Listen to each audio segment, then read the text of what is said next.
રાહ જોઈ રહ્યા હતા. તો આજે આ મંજિલ આપને મળેલી છે, તો આપણે એનો ખૂબ ભરપૂર અને આનંદ જોરથી, તાલીઓથી અને ખૂબ જુસ્સાથી આપણે આનંદ માનીશું. તો આજે અમે આ પ્રોગ્રામ શરૂ કરવા જઈ રહ્યા છે. તો આપણી વૈદિક સંસ્કૃતિ અને આપણી ભારતીય સંસ્કૃતિમાં કહેવાય છે કે કોઈ પણ વસ્તુની શરૂઆત કરવા માટે હંમેશા તેનું દીપ પ્રાગટ્ય કરવું જરૂરી છે, તેનું ભૂમિપૂજન કરવું જરૂરી છે. તો અમે પણ આજે પહેલા ભૂમિપૂજનથી જ આ કાર્યક્રમની શરૂઆત કરીશું. તો આજના દીપ પ્રાગટ્ય માટે હું મકવાના વૈદિકાબેન હિતેશભાઈ મકવાનાને વિનંતી કરીશ કે તેઓ સ્ટેજ પર આવે અને આ કાર્યક્રમને આગળ વધારવા માટે દીપ પ્રાગટ્યથી આપણું સ્વાગત કરે. તો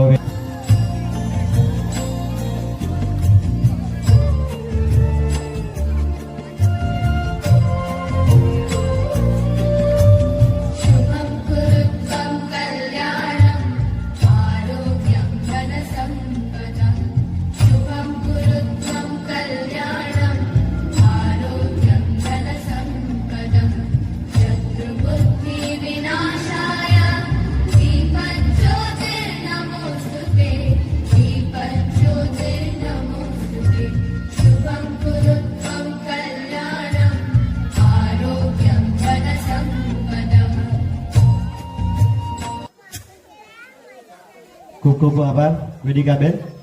હવે આપણે આ કાર્યક્રમને આગળ વધારીએ. તો આપણા ભૂમિપૂજન તો થઈ ગયું, પણ આપણી સંસ્કૃતિ બીજું પણ કહે છે કે કોઈ પણ કાર્ય કરતા પહેલા આપણે ભગવાનને પહેલા યાદ કરવા પડે. તો આપણે ભગવાનને યાદ કરવા માટે બે હાથ જોડી અને આંખો બંધ કરીને બેસીશું અને પ્રાર્થના કરીશું. તો બધાને નમ્ર વિનંતી કે પોતાનું સ્થાન ગ્રહણ કરી લે અને બે હાથ જોડી અને આંખો બંધ કરી આપણે ભગવાનને પ્રાર્થના કરીએ કે આપણો આ કાર્યક્રમ શાંતિપૂર્વક પૂરો થઈ જાય. તો બધાને નમ્ર વિનંતી, બે હાથ જોડી અને આંખો બંધ કરી લે. દિવસ એટલે કે ભગવાન શ્રી કૃષ્ણનો જન્મ દિવસ. ભગવાન શ્રી કૃષ્ણ એટલે કોણ? કે આજથી લગભગ 5000 વર્ષ પહેલા જ્યારે કંસ અને ઘણા એવા કંસ જેવા રાક્ષસોએ આ દુનિયા પર અધર્મરૂપી અંધકાર ફેલાવ્યો, ત્યારે આખી દુનિયામાં હાહાકાર મચાવી દીધો. ત્યારે લોકોએ ભગવાનને વિષ્ણુને પ્રાર્થના કરી કે ભગવાન તમે હવે અવતાર લો અને આ દુનિયાને આવા અધર્મીઓથી દૂર કરો. ત્યારે ભગવાન વિષ્ણુએ પોતાનો 8મો અવતાર માતા દેવકી અને પિતા વાસુદેવના ઘરે લીધો અને તેમનું કર્મભૂમિ બની ગઈ યશોદા અને નંદના ઘરે. ત્યારે કૃષ્ણ ભગવાને આવી ઘણી લીલાઓ ગોકુળમાં, મથુરામાં, દ્વારકામાં અને કેટલીક હસ્તિનાપુર એટલે કે આપણું ઇન્દ્રપ્રસ્થ, એ બધી જગ્યાએ ઘણી બધી કૃષ્ણ ભગવાન લીલાઓ કરી. અને આવી કેટલીક લીલાઓ આજે અમે તમે દર્શન કરાવીશું. તો અમને આશા છે કે તમે આ પ્રોગ્રામ ધ્યાનથી સાંભળીશું, ધ્યાનથી જોશો. અને ખરેખર આજે ખૂબ સુંદર દિવસ. અમારા યુવાનો, ભાઈઓ અને બહેનોએ અમને ખૂબ સાથ આપ્યો. સવારમાં અમે 5 વાગે પ્રભાત ફેરી કરી અને પ્રભાત ફેરીથી આખું વાતાવરણ ભક્તિમય કર્યું, કૃષ્ણમય કર્યું.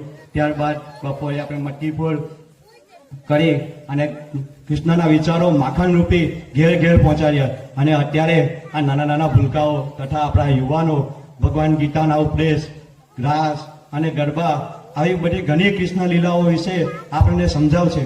તો અમે આશા રાખીએ કે તમે આ પ્રોગ્રામ ધ્યાનથી જોશો અને ખૂબ તાળીઓથી વધાવશો. તો હવે આ પ્રોગ્રામને આગળ વધાવીએ છીએ. માખણનો કતરો, મિશ્રીનો ઠાર, માટીની ખુશ્બુ, વરસાદની કુહાર, રાધાની ઉમ્મેદ, કન્હૈયાનો પ્યાર, મુબારક તમને આ જન્માષ્ટમીનો તહેવાર. આપને બધાને ખબર જ છે કે જ્યારે મહાભારતનું યુદ્ધ થયું ત્યારે ઘણા બધા મહારથીઓ યુદ્ધમાં હતા, પણ એક પાર્થ એટલે કે અર્જુન જે હતો તે સૌથી શ્રેષ્ઠ હતો, કારણ કે તેને આખા મહાભારતનો મહાન યોદ્ધા ગણવામાં આવે છે. અને અર્જુનનું અર્જુનના ધનુષનું નામ હતું ગાંડીવ. તો આજે આ પ્રોગ્રામમાં પણ અમારા નાના નાના અર્જુન એટલે કે પાર્થ પોતાનું ગાંડીવ લઈને આવી રહ્યા છે. તો બધાને નમ્ર વિનંતી કે જોરદાર તાળીઓથી આ નાના નાના અર્જુનનું સ્વાગત કરીએ.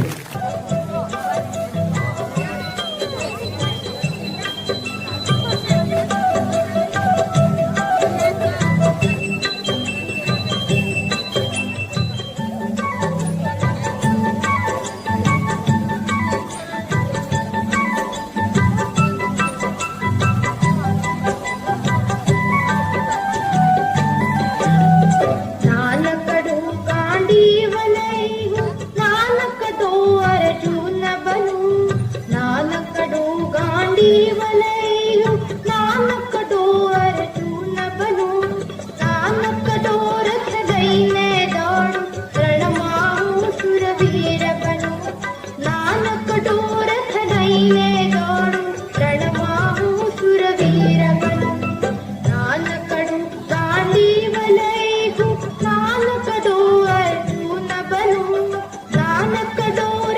લઈને દોડું, રણમાં હું શૂરવીર બનું, રણમાં હું શૂરવીર બનું.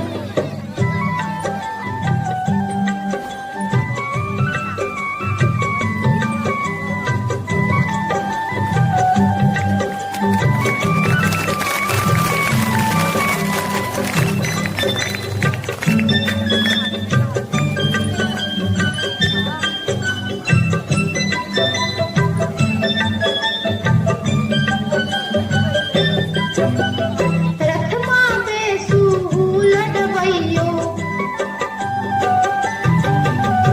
સારથી મારો કૃષ્ણ કનૈયો. રથમાં બેસું હું લડવૈયો, સારથી મારો કૃષ્ણ કનૈયો. આસુરી વૃત્તિને મારી સદવૃત્તિ સંસાર ભરું, આસુરી વૃત્તિને મારી સદવૃત્તિ સંસાર ભરું. નાનકડો રથ લઈને દોડું, રણમાં હું શૂરવીર બનું, રણમાં હું શૂરવીર બનું.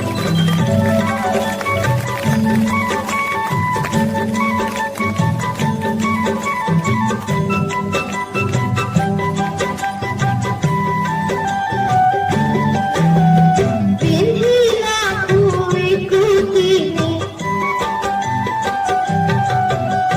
શણગારું હું સંસ્કૃતિની. વિંધી નાખું વિકૃતિની, શણગારું હું સંસ્કૃતિની.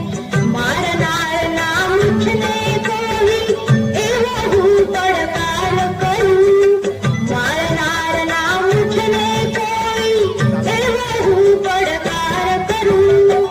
નાનકડો રથ લઈને દોડું, રણમાં હું શૂરવીર બનું, રણમાં હું શૂરવીર બનું.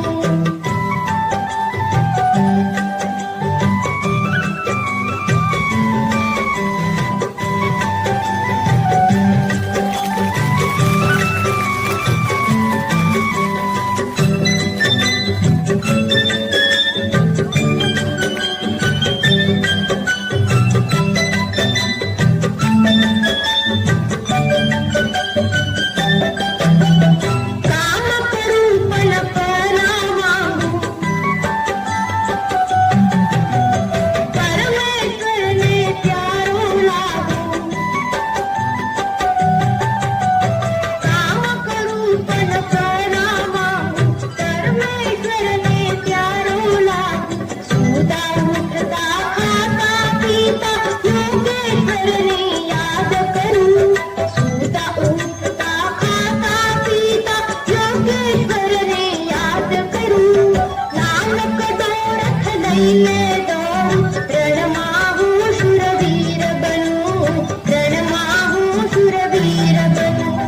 નાનકડું ગાંડીવ લઈરું, નાનકડો અર્જુન બનું, નાનકડું ગાંડીવ લઈરું, નાનકડો અર્જુન બનું. નાનકડો રથ લઈને દોડું, રણમાં હું શૂરવીર બનું, નાનકડો અર્જુન બનું.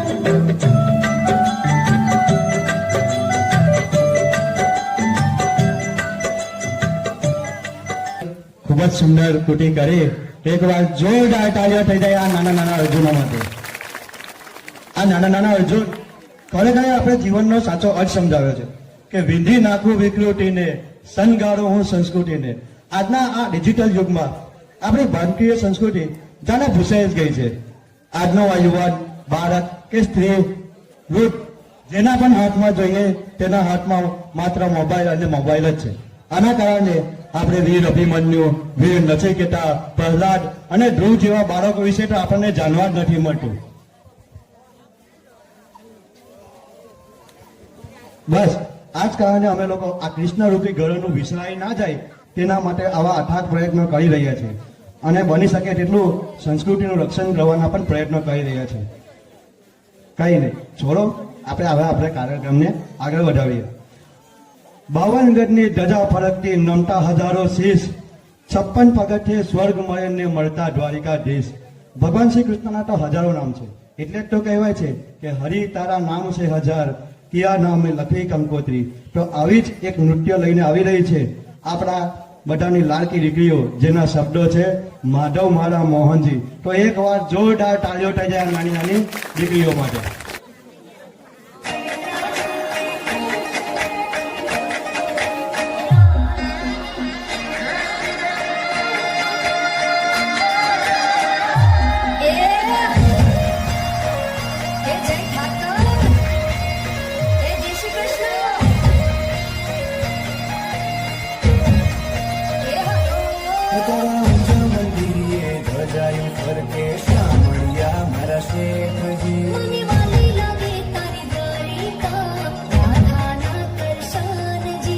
માધવ મારા મોહનજી કાળા કાળા કાળજી.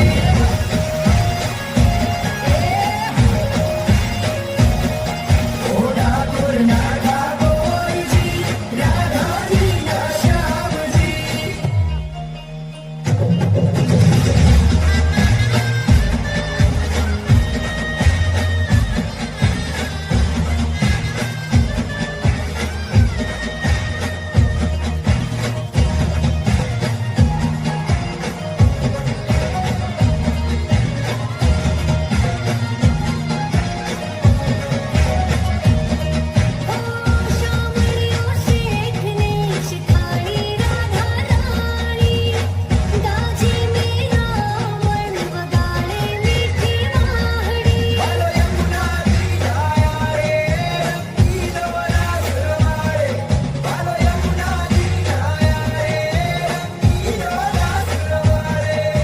માધવ મારા મોહનજી કાળા કાળા કાળજી.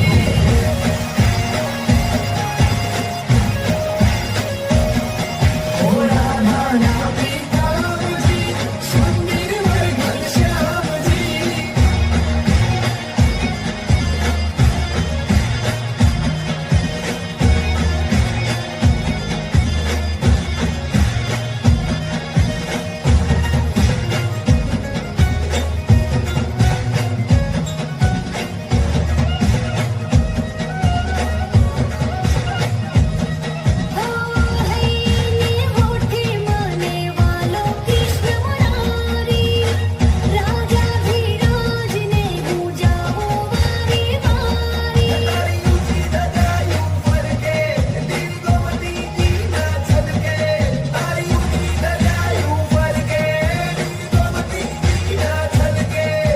માધવ મારા મોહનજી કાળા કાળા કાળજી.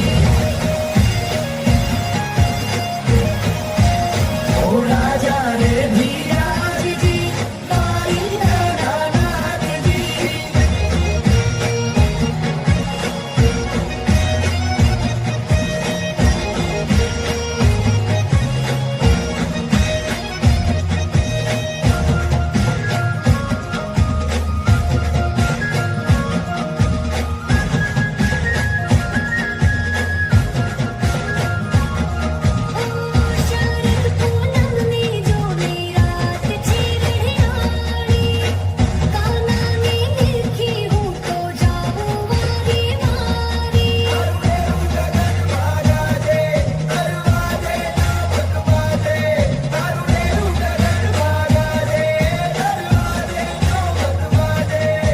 માધવ મારા મોહનજી કાળા કાળા કાળજી.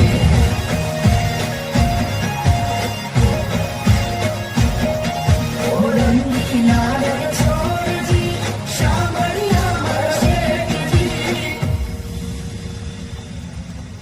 ખૂબ સુંદર. એક વાર જોરદાર તાળીઓ થઈ જાય આ છોકરીઓ માટે. અને ખરેખર આપણા માટે ગર્વની વાત છે કે આ છોકરીઓ છેલ્લા 15 દિવસથી જાતે પ્રેક્ટિસ કરે છે. મારી એમાં કોઈ ઇન્વોલ્વમેન્ટ નથી. છોકરીઓ આ ડાન્સ જાતે તૈયાર કરેલો છે. અને આપણે ખરેખર આ ગર્વ લેવા જેવી વાત છે કે એમને આજે આવું વસ્તુ શીખવાડવાની કે તેમની જે કળા છે એમને બહાર કાઢવાની કોઈ જરૂર નથી. એ છોકરીઓ જાતે જ કાઢીને આ સ્ટેજ પર ભજવી શકે છે. તો એકવાર ફરી જોરદાર તાળીઓ થઈ જાય આ છોકરીઓ માટે.